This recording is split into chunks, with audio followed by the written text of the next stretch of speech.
नमस्कार। मैं डॉक्टर समय सिंह मीना, सहचारी भूगोल, राजकीय स्नातकोत्तर महाविद्यालय दौसा। आज के इस व्याख्यान में इससे पूर्व जो व्याख्यान था जिसमें हमने बताया कि नगर नियोजन क्या है, नगर नियोजन के कौन कौन से उद्देश्य हैं और इसके कौन कौन से सिद्धांत हैं। तो पूर्व के व्याख्यान में मैंने आपको नगर नियोजन का अभिप्राय बताया कि नगर नियोजन क्या है और इसके क्या क्या उद्देश्य हैं। तो आज के इस वीडियो में उससे आगे हम जानकारी चाहेंगे कि जैसे कि हमको उद्देश्य में देखा हमने कि किसी भी नगर को बसाने के लिए या कि कोई भी नगर अगर बसाया जाए तो उसकी ऐसी नगर नियोजन या प्लानिंग कर्ताओं को बहुत सारी चीज़ों को ध्यान में रखा जाना चाहिए। बहुत सारी चीज़ों को ध्यान में रख कर के वो नगर का नियोजन करें ताकि आने वाले 50-100 साल तक वो किसी प्रकार की वहाँ के रहने वाले बासिंदों को उसमें समस्याओं का सामना ना करना पड़े। इसके लिए जो मुख्य उद्देश्य नगर नियोजन के बताए उसमें स्वास्थ्य को ध्यान में रखते हुए, उस नगर के सौंदर्य को ध्यान में रखते हुए और नगर की उपयोगी सेवाएं या सुविधाओं को ध्यान में रखते हुए उन नगर का प्लानिंग या नगर का नियोजन करना चाहिए।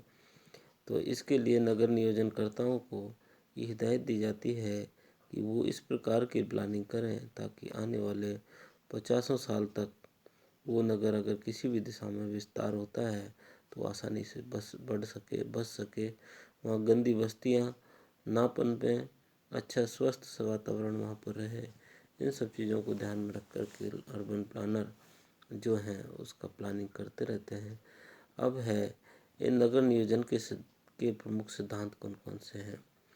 तो नगर नियोजन के प्रमुख सिद्धांतों में नगर के निर्माण के समय उसका नक्शा या डिजाइन इस प्रकार से बनाया जाना चाहिए कि स्कूल, कहीं पे अस्पताल, कहीं पे डाकघर, कहीं सब्जी बाज़ार, कहीं जिला स्तरीय बाज़ार, तो कहीं अन्य आवश्यक सुविधाओं नगरवासियों को बहुत कम दूरी पर, कम समय में, कम परिश्रम से उपलब्ध हो सकें। ये नगर नियोजन करने वाले का उद्देश्य होना चाहिए। तो नगर नियोजन के सिद्धांतों को निम्न रूप से क्रमबद्ध किया जा सकता है।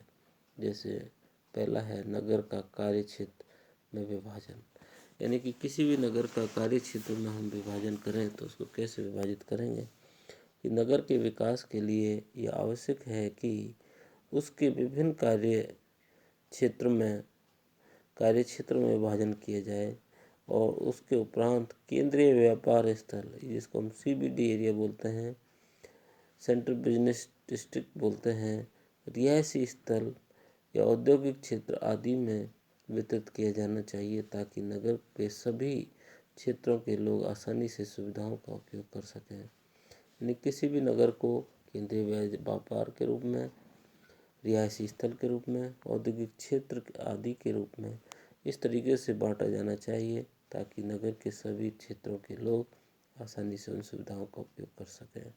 दूसरा है उद्योगों का उचित प्रतिस्थापन। प्रतिष्ठापन का मतलब है कि उद्योगों को कहाँ पर उचित स्थान पर बसाया जाए जहाँ पर वो ना तो उद्योग उस नगर में रहने वाले लोगों को असुविधाएं पैदा हो उससे, ना वहाँ पर किसी प्रकार का पॉल्यूशन संबंधी या शोरगुल संबंधी समस्याओं का सामना करना पड़े। उद्योग धुआं, शोरगुल, अपशिष्ट पदार्थों के निष्कासन आदि के कारण प्रदूषण फैलाने वाले होते हैं, इसलिए इन्हें शहर से दूर हवा की दिशा के अनुरूप प्रतिस्थापित करना चाहिए तथा यह विशेष ध्यान रखा जाना चाहिए कि जो इनसे मलबा या अपशिष्ट निकले वे जल सम्मिलित होकर उनको प्रदूषित न करे। जैसे दिल्ली व आगरे के उद्योग यमुना नदी के पानी को प्रदूषित कर चुके हैं या करते हैं। हरिद्वार, वाराणसी, पटना, कानपुर आदि के नागरिकों या कल कारखानों गंगा का जल को वे प्रदूषित कर चुके हैं, कर रहे हैं। इस प्रकार से ऐसा नहीं होना चाहिए कि कोई भी उद्योग है उसको उचित दूरी पर नगर के इस ऐसी जगह पर स्थापित करें ताकि वो किसी भी चीज़ का प्रदूषण ना फैले, किसी भी प्रकार की असुविधाएं लोगों को ना हो। तीसरा है यातायात का नियोजन तथा नियंत्रण। और किसी भी नगर के लिए नगर नियोजन में यातायात व्यवस्था को बड़ा महत्व दिया जाता है। इसमें सड़कों, गलियों की चौड़ाई निश्चित करके उनका वर्गीकरण किया जाता है। पैदल चलने वालों व तेज गति से चलने वाले वाहनों आदि के लिए सड़कों पर स्थान निर्धारित किए जाने चाहिए। सड़कों की व्यवस्था इस प्रकार हो कि नगर में एक से दूसरे स्थान तक शीघ्रता या सरलता से आया जाया जा सके। नगर में प्रवेश करने वाले वाहनों को नगर में प्रवेश करने में कोई कठिनाई न हो तथा नगर से बाहर जाने वाले वाहनों भी सरलता से बाहर निकल जाएं या चले जाएं। प्रत्येक प्रकार के यातायात के साधनों के लिए उपयुक्त स्थान प्रदान करना नगर नियोजन का प्रमुख उद्देश्य होना चाहिए। कि कोई भी शहर में अगर इतनी चौड़ी सड़कें होनी चाहिए कि तेज गति से चलने वाले वाहन उनके लिए अलग रास्ता होना चाहिए, पैदल चलने वाले के लिए अलग रास्ता होना चाहिए। अगर ऐसी व्यवस्था है तो वहाँ किसी भी प्रकार की असुविधा नहीं होगी। अगर ये सारी व्यवस्थाएं नहीं हैं तो वहाँ आए दिन एक्सीडेंट, आए दिन जनहानि की होने की संभावना रहती है। नेक्स्ट है गंदी बस्तियों को न पनपने देना। नगर नियोजन का यह प्रमुख सिद्धांत है कि नगर निवासी नगर में रहकर मानवीय जीवन व्यतीत करें। वहाँ पर गंदे मैले मकानों का नाटकीय दृश्य उपस्थित न हो। इस प्रकार गंदी बस्तियों को सफाई तथा वहाँ के निवासियों के लिए मकानों की उचित स्थान पर व्यवस्था करना नगर नियोजन का प्रमुख सिद्धांत या उद्देश्य होना चाहिए। नगर में भूमि उपयोग।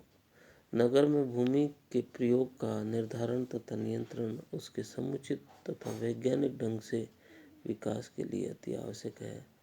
रिहायशी स्थान, भवनों की बनावट, ऊंचाई, डिजाइन तथा विभिन्न कार्यों के लिए भूमि का निर्धारण एवं नगर अभिवृद्धि के लिए भावी योजनाओं सहित भूमि उपयोग योजनाबद्ध तरीके से करना नगर नियोजन का मूल सिद्धांत है। हरी पट्टी व बाग बगीचों की व्यवस्था।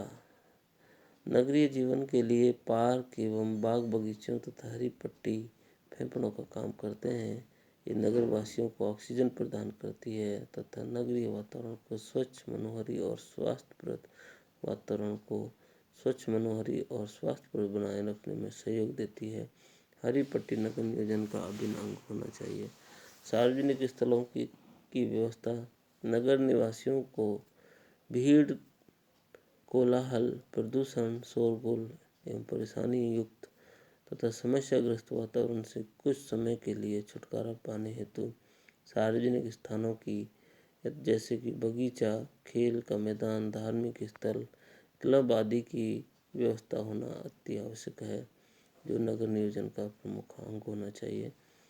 8वां है आवास व्यवस्था। नियोजन की दृष्टि से नगर में उच्च, मध्यम या निम्न वर्ग के मकानों के निर्माण हेतु समुचित व्यवस्था होनी चाहिए कि उच्च कैटेगरी के लोगों के मकान, मध्यम कैटेगरी के लोगों के मकान और निम्न आय वर्ग के लोगों के मकान भी उस नगर में होने चाहिए। उनकी इस पर अच्छी सी व्यवस्था होनी चाहिए।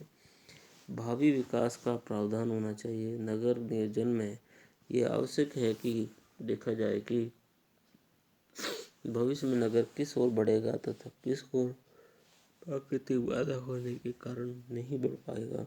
इसलिए उसके अनुसार ही नगर नियोजन की व्यवस्था की जाए। जयपुर जैसे कि जयपुर में पूर्व में आमेर की पहाड़ियों के स्थित होने के कारण नहीं बढ़ सका, इसलिए दक्षिणी पश्चिमी व उत्तर पश्चिम की तरफ आदर्श नगर, जनता कॉलोनी, जवाहर नगर, पश्चिम में मानसरोवर तथा निर्माण नगर, गलियारों ग्वालियर के पश्चिम में पहाड़ी होने के कारण पश्चिम दिशा में हनुमान पर्वत की और विकास नहीं हुआ। इस प्रकार से अगर प्राकृतिक अवरोध है तो उस दिशा में नगर नहीं बढ़ेगा। दूसरी दिशा में अगर मैदानी क्षेत्र है तो उस दिशा में नगर बढ़ेगा। इन सब बातों को ध्यान में रख कर के नगर नियोजनकर्ता को नगर का व्यवस्था करनी चाहिए। तो नगर नियोजन पुराने नगरों की पुनर्निर्माण और नए नगरों की नियोजन के सिद्धांतों के आधार पर बनाए जा सकते हैं। गंदी बस्तियों को हटाया जा सकता है और जा रहा है और उपनगरों को बसाया जा रहा है। ये भी नियोजन का एक आवश्यक अंग है। तो आज के इस वीडियो में हमने देखा कि नगर नियोजन के प्रमुख सिद्धांत कौन कौन से हैं, किस प्रकार से उन सिद्धांतों के आधार पर हम उस नगर का नियोजन करेंगे और आने वाले समय में उस नगर का सही और सौंदर्य रूप हमारे सामने प्रस्तुत हो, ऐसा हम उस नगर के नियोजनकर्ता के ऊपर ये जिम्मेदारी रहती है कि उस नगर का रूप जो है हमेशा बरकरार रहे। तो इस प्रकार की वो प्लानिंग करता है। ये सारा कार्य नगर नियोजन करता कुछ सिद्धांतों को ध्यान में रख करके करता है। तो आज के इस वीडियो में बस इतना ही। नमस्कार।